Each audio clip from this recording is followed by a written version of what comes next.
Hey, what's up guys? So you're probably wondering, and you're probably a noob at creating if you're watching this video.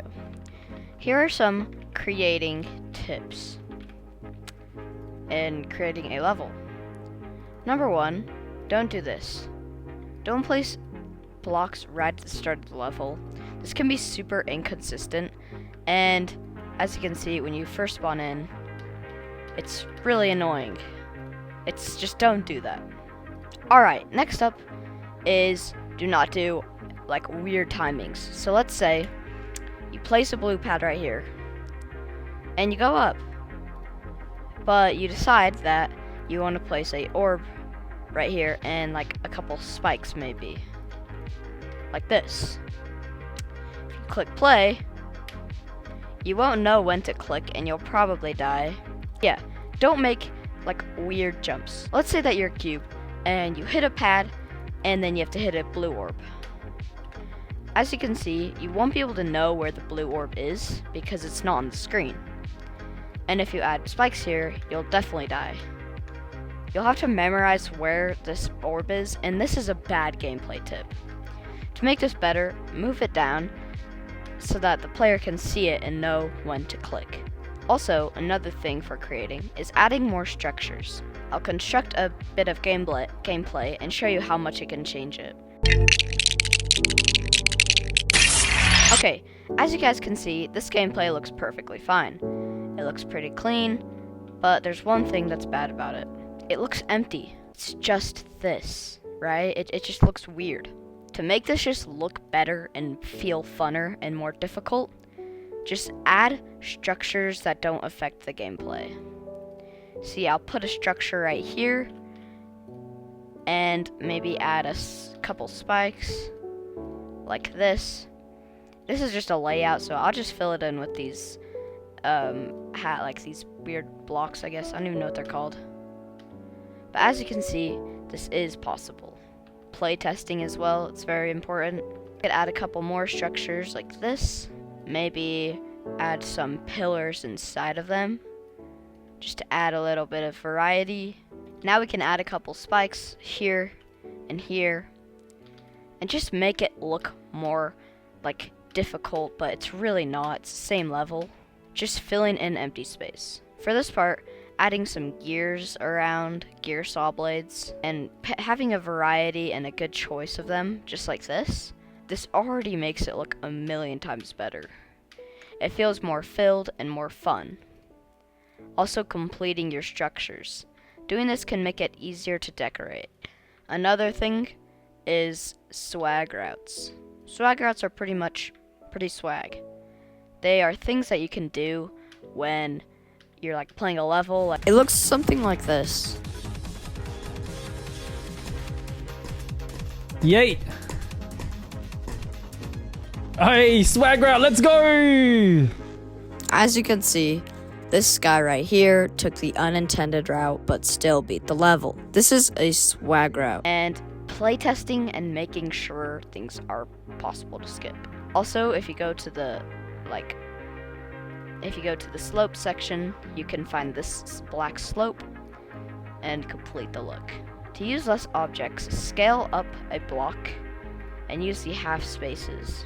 Instead of using a bunch of objects, you can do this effect in only 2 to 1 objects.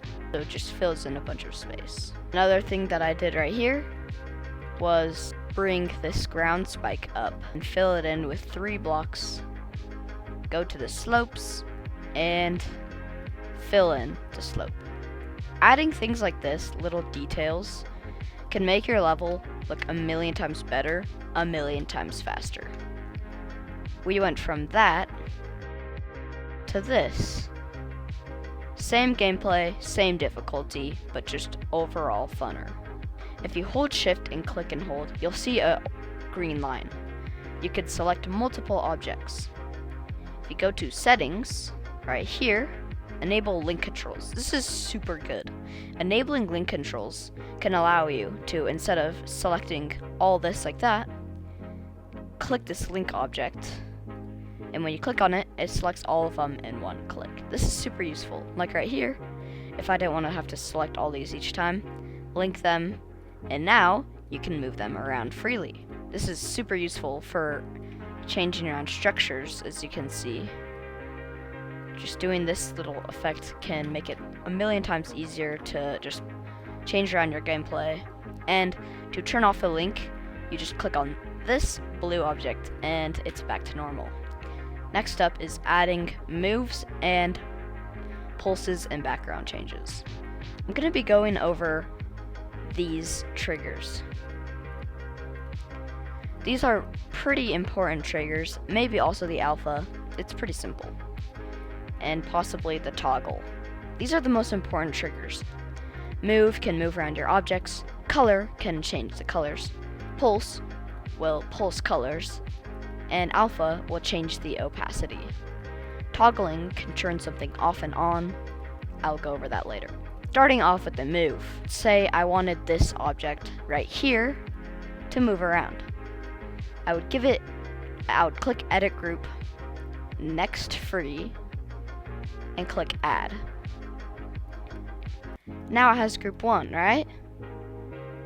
Now, however much we want this to move, 1, 2, 3, each block is 10. So this would be up 30. Target group ID is the group you put. So we put 1 right here, as you can see.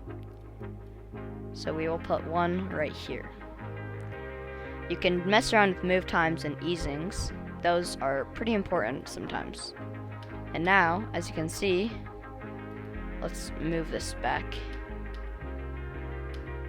I think I could move it like right here. Make sure that it's pretty good. It's a little confusing, so I'll move it back here. As you can see, it moves. It looks pretty cool, right? If we go to the move trigger over here, add an object, and add an easing. One of my favorite easings is exponential out. As you can see right here, it looks super clean and moves way faster. Except it still takes the same amount of time. If you copy and paste it and move it again, you can do this. Minus 30. Minus 30 will make it go down back 30. So as you can see, it moves up and down. I'll move this over here so that it goes down right when you pass it. That looks pretty cool, right? To make it a little more consistent, I'll move it up and move it 1 block. That looks pretty cool. Let's select this structure and try it again. Next free, so group 2. Let's move this down 1, 2, 3, 4, 5. We'll go back to the move and target group ID 2 and move it up 50. So basically, however many you moved it down, we moved it down 5 blocks. Just add a 0 and that will go up the amount. As you can see, it pops up, but to make it a little more readable, I'll go like this and make sure that it is sight readable and fun to look at. This already looks a million times better just by learning these simple things. That's the move triggers done. Let's move on to the color. Selecting Edit Object, selecting the color ID by clicking the plus. This is the background, the ground, ground 2, middle ground, 3D lines, object, line, middle ground 2. I'll select object. I want it to slowly turn green. So as you can see, if we click the playtest music, the lines will slowly fade green. If we move this to the start of the level, half space it sits right on the line, as you can see, everything is green. This can be pretty cool. Now let's try with the background. Select Edit Object again, Color ID, Background. As you can see, the background turns green, but the ground doesn't. To make this look a little better, let's go back. And let's also put this as G1 so that the ground also turns green. To make it look a little nicer on the eyes, I'll make it lower green and make the ground a even lower green. This already looks way better than before, and this is just by simple tricks. We've gone over the basics for colors, so now let's move on to pulses. This is a pulse object, a pulse trigger. selecting groups or channels, we can pulse. I'll select channel ID 1, so color 1, and I would like to pulse it 0.15 and then 0.55. This is one of my favorite fade and fade out settings, and let's pulse it black. Alright, we're not using color 1, we're using object. Channel ID OBJ, so we click on the plus and select OBJ. As you can see, at the start, it pulsed black. If we go and copy and paste it a bunch, like this, as you can see, the white is pulsing black. This can look pretty amazing if you do it the right way. So let's take this, edit object, and make it the background. As you can see, the background is pulsing black. This is another interesting thing. If we go over here to the pulse settings, copy paste and move it down, and select G1. I'll also delete this one to make it look a little cooler and less hard onto the eyes. That looks pretty cool, right? Now let's move on to the alpha. Let's say I want these saws to fade in. Next free, as you can see, group 3 is added. Let's go to the alpha over here and select ID 3, which is what we want. We want them to slowly fade in, but as you can see, they already are faded in. So go to the start of the level and make it immediately turn dark, as you can see like that. Now these saws will fade in. It looks pretty amazing and you can do some pretty cool stuff with it. And last trigger that's important is toggle. Let's say that I want to toggle off let's say I toggle off this saw blade. Let's give this saw blade a group. Next 3 and 4. You go to toggle, and right before we hit it, as you can see the duration line, right before we hit it, let's toggle 4 off. Now, right before we hit it, it toggles off. And then if we want to turn it back on, just click activate group to activate the saw again. If you go over here and click on this gear, you can change the background. There's a ton of cool backgrounds to pick, but some of my favorite ones are this forest city background. It's really clean and is good for modern levels. The forest looks also pretty good in some levels. The factory is just really cool and it has a really nice background. All these are fine. There are some that I don't recommend, like depending on what level you're going on, selecting like this just does not match the level and looks pretty weird. For now, I'll just stick to this brick background. Wow, our level's looking pretty great so far.